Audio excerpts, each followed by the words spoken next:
We're going to bring in now Felipe Rodriguez. He is an adjunct professor at John Jay College of Criminal Justice, a former detective as well for the NYPD. We have talked before, Felipe, about these types of incidents, and it's so often that we are trying to understand the motive. In this case, the investigation is ongoing, but it looks increasingly like this was not related to terrorism. It looked like it was some sort of altercation that took place between certain individuals. How does that change, in some ways, the narrative about this shooting? The narrative is just basically the motive. At the end of the day, we still have so many victims that suffered at such a violent incident.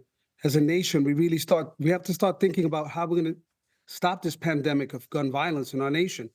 I mean, this is our 47th mass shooting. And think about it, we're only up to February, mid-February. At this point, we have to actually look and say, are we going to head towards constitutional carry? Or are we going to require people to have at least the basic fundamentals of when they should possess and even use a firearm?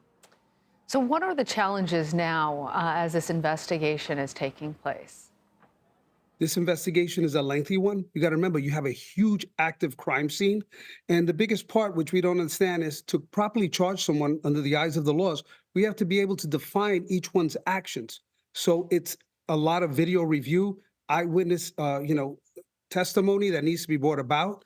It's a lengthy investigation. You have to give them a little bit of time, because if we don't get every little piece of that puzzle correct, it's going to make the prosecution difficult. And guess what? Someone could actually be found innocent in such a horrible and horrific shooting. And Felipe, the police said that at least 2 of the 3 people that they currently have in custody are juveniles. How does that change potentially the charges, the way that this crime is going to be pursued? Correct. The world has changed after a couple of police incidences. We look at things what we call under procedural justice. How are we going to both go forward in the prosecution of a case, but also not wanting to diminish, the needs of the defendant? So at this point, the prosecutor is going to have to decide whether they're going to be tried as juveniles or tried as adults. And that also, changes the motive in the investigation a little bit, but we still have to get all the evidence. It's just, as a nation, we can't have these young kids running around with guns. We have to do something. Yeah. And on that note, there were more than 800 officers at the parade, and yet this still happened. How do you actually prevent violence like this? Is it a possibility that it can be prevented, or is it just a matter of a response after it happens?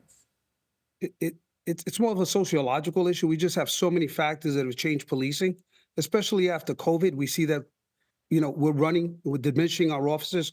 We don't have enough officers to patrol the streets as it is. So the only way we're going to have to do this is through education. And we have to change some legislation. Constitutional carry, just giving a person a gun because they're entitled to it, I don't think that's the way to go. We don't do that with a car or a driver. You have to get a driver's license.